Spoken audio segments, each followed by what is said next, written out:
Good evening, and welcome to the Election 2008 Forum. My name is Jim McCormick from the Department of Political Science. This forum is an initiative of the department and the College of Liberal Arts and Sciences, and I particularly want to thank the college for its support. We also received additional support for this forum from the Committee on Lectures. Our format for this evening is to ask each of our distinguished speakers to comment on the 2008 election for about 20 minutes each, and then we'll open it up for discussion and comment by the audience with the panel here. Our first speaker this evening is Dr. James Campbell. Dr. Campbell is professor and chair of the Department of Political Science at the University of Buffalo, or more correctly, the University at Buffalo, SUNY. He holds a PhD in political science from Syracuse University. He is a former American Political Science Association Congressional Fellow and a former program director at the National Science Foundation. He is currently president-elect of Pi Sigma Alpha, the National Political Science Honorary. His research focuses on congressional and presidential elections, and he has written several books and numerous articles on both of these kinds of elections. His latest book, the second edition of The American Campaign, is available here this evening, and you're welcome to peruse it at the end of the evening tonight. Dr. Campbell is particularly known for his electoral forecasting models that he has done over several election cycles. My understanding is that his 2004 electoral predictions proved to be the closest in estimating the actual results compared to a number of other political scientists who engage in this kind of electoral forecasting. Perhaps he will share with us tonight the 2008 results. Please join me in welcoming Dr. James Campbell.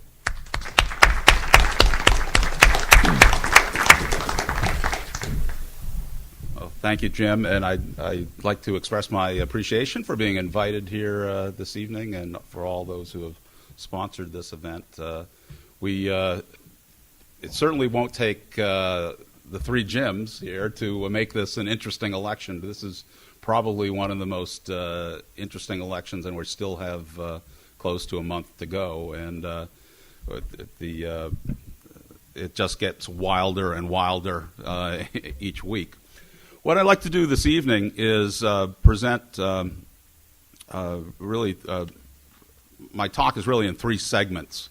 First is concerns an outlook on the election from well before the election began, and why we probably should have expected from the beginning that this would be a close election. And there are a number of sort of fundamental factors that are in place that I think would lead you to that conclusion, which differs in many respects from what some of my political science colleagues believe would have been a sizable Obama victory from the beginning. Secondly, I'd like to talk about my forecasting model, which, as Jim mentioned, I created before the 1992 election, and it's been applied in elections since, and with a good degree of success. And I'll tell you what the forecasting model predicts for this year. But I'll tell you in advance that I don't believe it. I think this is an unusual election, one in which the events of the last month have really superseded any factors that could have been considered by anyone forecasting this election. So let me begin with discussing some of the fundamentals that set the context for the 2008 election. And they're really divided into two groups. First, the nature of or the disposition of the audience toward the candidates and parties. Partisanship, ideological polarization, both are key ingredients to determining whether how predisposed the public was, the electorate was, toward both parties. The second set of factors or fundamental forces are the division within the parties over the nomination battles, whether the fact that this was an election involving an open seat presidential contest, which I think is often neglected in reviewing sort of the basics that are in place before the election.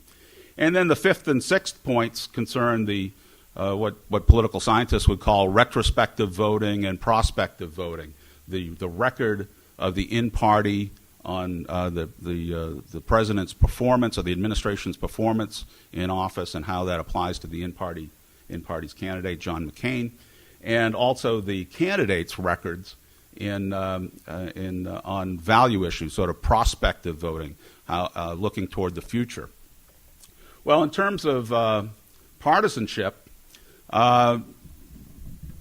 what we know, at least from the 2004 election, is that the parties are pretty evenly divided. Now, Democrats outnumber Republicans if you look at the entire public, but it's a much smaller advantage for the Democrats than it used to be, and the parties are really near parity when it comes to looking at actual voters. So this would indicate that this is going to be or set up to be a fairly close election. If you see here, looking at all respondents for 2004, Democrats had about a 9-point advantage among all respondents in the National Election Study. When you whittle it down just to registered voters, it was a 5-point advantage. Reported voters is a 1.3% percentage point advantage, and only a little over 1 point when you looked at actual voters, people who actually voted in the election. So the parties are pretty close to evenly balanced, and that's something that should have led us to expect right from the beginning that this would be a very close election. Second long-term predisposition that's important is ideology, and we know over time that the American public has become more polarized. The center in American politics has been shrinking. There are fewer people who are moderates or non-ideological than used to be the case. People have sort of chosen up sides since the 1990s. There are a lot more conservatives and some more liberals, and fewer moderates. And what makes this more important is that ideology is more strongly correlated with partisanship. So that means that the partisans, Democrats and Republicans, are less likely than ever to defect and vote for the opposite party's candidate. And this is a chart from figure from 1972 to 2004, plotting the number of self-described moderates and those people who said they don't know what their ideological predispositions were. And you can see, so the top line is moderates, the red line here are conservatives, and the blue line at the bottom are liberals. And you can see that back in the 70s and early 80s, moderates and non-ideologicals were about half, or a little bit more than half in some cases, of all voters, reported voters. There were a larger share if you include everybody. But once you look at those people who are just voting, moderates are about half of the public. And conservatives were a little over 30%, liberals were down around 20%. Skip ahead to the 1996, 2000, 2004 era. You can see that the number of conservatives has rose during this period, basically rivals the number of moderates. The number of moderates has declined, and the number of liberals, at least it looks like in the last few elections, the number of liberals has also increased a little bit.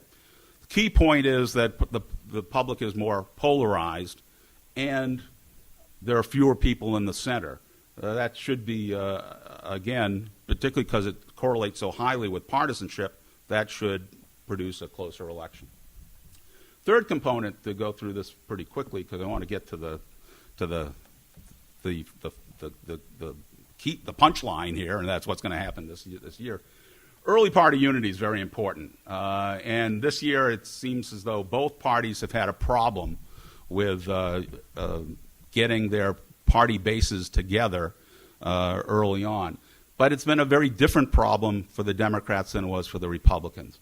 Democrats had a split, it was a difference over supporting Obama versus Clinton. Ideologically, they were very similar, so there weren't deep-seated philosophical differences here.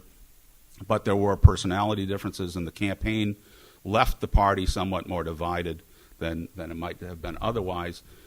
On the Republican side, it was a very different problem inside the party, that McCain had